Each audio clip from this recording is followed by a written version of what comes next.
Hello guys, നമ്മുടെ ഈ അൻസാരി സുഹൈരി ഉസ്താദിനെ എല്ലാവർക്കും അറിയാമായിരിക്കും അല്ലേ? എന്നാൽ ഇദ്ദേഹത്തെ പറ്റി ഒരു സംഗതി പറയുന്നത് നിങ്ങളൊന്ന് കേട്ടു നോക്ക്. നമസ്കാരം.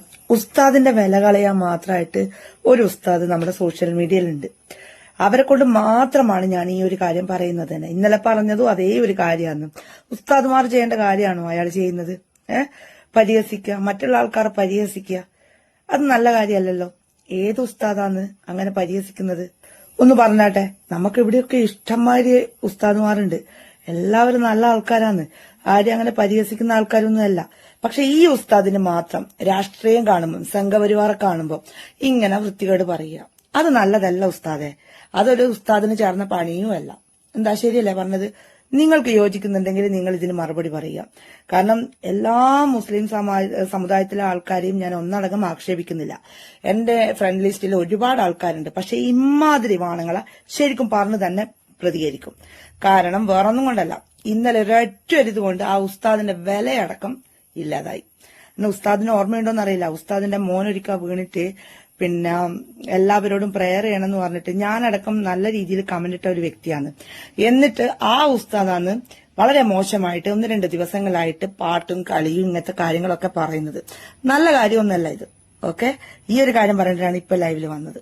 സംഗതി ചേച്ചി ആദ്യം ചെയ്യേണ്ടിയിരുന്നത്, ആദ്യം ഈ ഉസ്താദിന്റെ പ്രൊഫൈൽ ഒന്ന് കയറി അയാൾ എന്തൊക്കെ ചെയ്തിരിക്കുന്നു എന്നുള്ളതൊന്ന് നോക്കേണ്ടിയിരുന്നു. അൻസാരി സുഹൈരി ഉസ്താദ് ഘോരം പ്രസംഗിക്കുന്ന ഒരുപാട് പണ്ഡിതന്മാരെ അല്ലെങ്കിൽ ഒരുപാട് പ്രാസംഗികരെ നമുക്കറിയാം. താൻ എന്താണോ പ്രസംഗിക്കുന്നത് തന്റെ ജീവിതമായിട്ട് തന്നെ യാതൊരു ബന്ധം ഉണ്ടാവില്ല, വെറും പ്രസംഗം മാത്രം. അതിൽപ്പെട്ട ആളല്ല ഈ അൻസാരി സുഹൈരി ഉസ്താദ്. തന്റെ ജീവിതം മറ്റാളുകൾക്ക് മാതൃകയാക്കാൻ പറ്റിയ രൂപത്തിൽ പ്രസംഗിക്കുകയും അത് പൊതുസമൂഹത്തിന്റെ മുന്നിൽ ജീവിച്ച് കാണിച്ചു കൊടുക്കുകയും ചെയ്യുന്ന ഒരു മഹാപണ്ഡിതൻ. അദ്ദേഹം ഈ അടുത്ത കാലത്ത് ചെയ്ത ഒരു പുണ്യപ്രവൃത്തി നിങ്ങളൊന്ന് കണ്ടുനോക്കി. നമ്മളെ ഹൃദയം, നമ്മളെ ചങ്ക് നിറഞ്ഞു പോകും ആ പ്രവൃത്തി.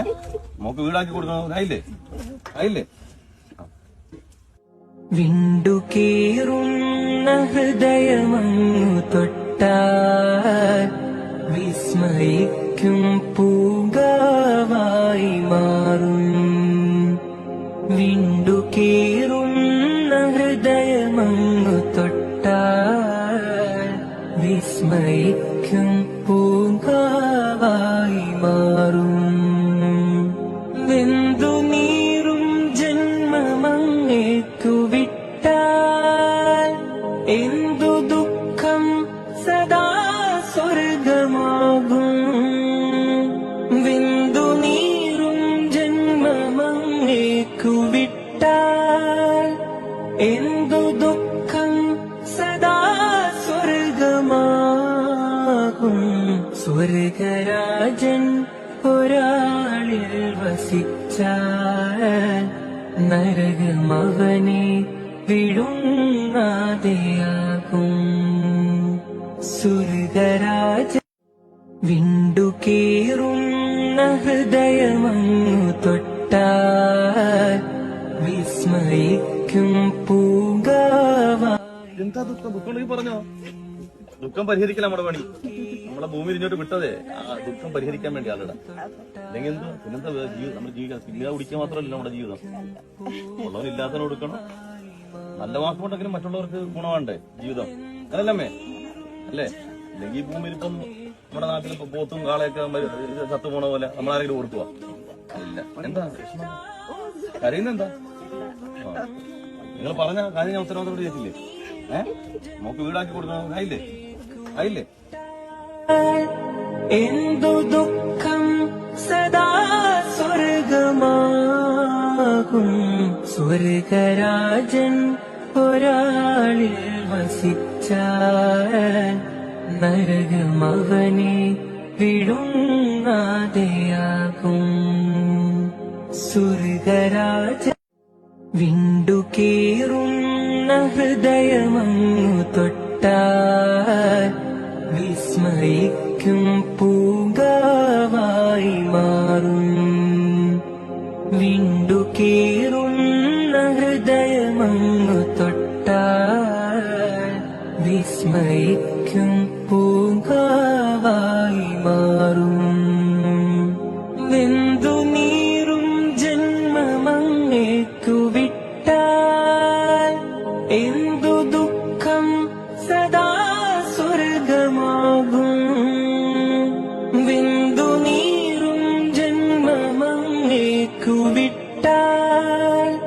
എന്തു ദുഃഖം സദാ സ്വർഗമാകും സ്വർഗരാജൻ അയാൾ എല്ലാ മതത്തെയും ചേർത്ത് പിടിച്ചുകൊണ്ടാണ് വീഡിയോ ചെയ്യുന്നത്. അതിൽ അയാൾ മതമോ ജാതിയോ വേഷമോ ഭാഷയോ ദരിദ്രനോ പണക്കാരനോ എന്നൊന്നും നോക്കാറില്ല. അനീതി കണ്ടാൽ അയാൾ തുറന്നടിച്ചു പറയും. അതിന് അധികവും അവസരം കൊടുക്കുന്നത് നിന്നെപ്പോലെ ചാണകവും തലയിലേറി വരുന്ന സംഘികളാണെന്ന് മാത്രം. സമസ്ത എന്ന സംഘടനയുടെ പേര് പോലും ഭാരതീയമാണ്. അതിനിപ്പോ എന്താണ് ചേച്ചി? സമസ്ത എന്നുള്ള വാക്ക് സംസ്കൃതമാണ്, ഭാരതീയമാണ്. ഇനിയിപ്പോ എന്താണ് ഞങ്ങൾ ഉപയോഗിക്കണ്ടേ? എന്നാ എടുത്തു. സമസ്ത എന്നുള്ള വാക്ക് സംസ്കൃതമാണ് കൊണ്ടെടുത്തു. തിരിച്ചിങ്ങോട്ട് അദാലത്ത്, വക്കീൽ, തഹസിൽദാർ, താലൂക്ക് വേഗം ഇതൊക്കെ അറബി പദങ്ങളാണ്. വേലിയിലിരുന്ന പാമ്പിനെ എടുത്ത് വല്ലയിടത്തും വെച്ചു എന്നൊരു ചോദ്യം. പിന്നെ നിന്റെ ഈ വീഡിയോക്ക് അദ്ദേഹത്തിന്റെ താടിയിലെ ഒരു രോഗം താഴെ വീണുപോയ വില പോലും അയാൾ നിൽക്കില്ല. അത് ആള് വേറെയാണ്. പിന്നെ സംഗതി ചേച്ചി ഇറങ്ങി വന്നത് അദ്ദേഹത്തെ വിമർശിക്കാൻ വേണ്ടി മാത്രമല്ല, അങ്ങനെ കുറച്ച് റീച്ച് കൂടി ഉണ്ടാക്കണം എന്നൊരു ഉദ്ദേശത്തോടു കൂടിയാണ് ഇതുപോലുള്ള വീഡിയോയുമായി വന്നത്. കാരണം ഞാൻ സംഗതി ചേച്ചിയുടെ പ്രൊഫൈൽ ഒന്ന് കയറി നോക്കി. അതിൽ അപ്ലോഡ് ചെയ്ത വീഡിയോയിൽ ഏറ്റവും കൂടുതൽ വ്യൂസ് കിട്ടിയത് ഈ ഒരു വീഡിയോക്കാണ്.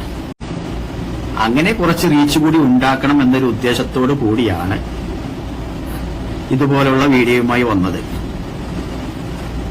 അതായത് 200-something വ്യൂസ് ഈ വീഡിയോക്ക് കിട്ടിയിട്ടുണ്ട്. ബാക്കിയുള്ള വീഡിയോക്കൊക്കെ ഒരു 25K 50K അത്രയ്ക്കേ ഉള്ളൂ. ഇതിന് 200-something കിട്ടിയിട്ടുണ്ട്. അതുകൊണ്ട് തൽക്കാലം ഈ 200-something വ്യൂസ് ഉണ്ടല്ലോ, അത് ഉസ്താദ് തന്ന ഒരു ഔദാര്യമായി കണക്കിലെടുത്ത് വേഗം വണ്ടി വിട്ടു. ഇനി ഈ ചാണക കേസ് ഉസ്താദ് എടുക്കുന്നില്ല. പോരെ?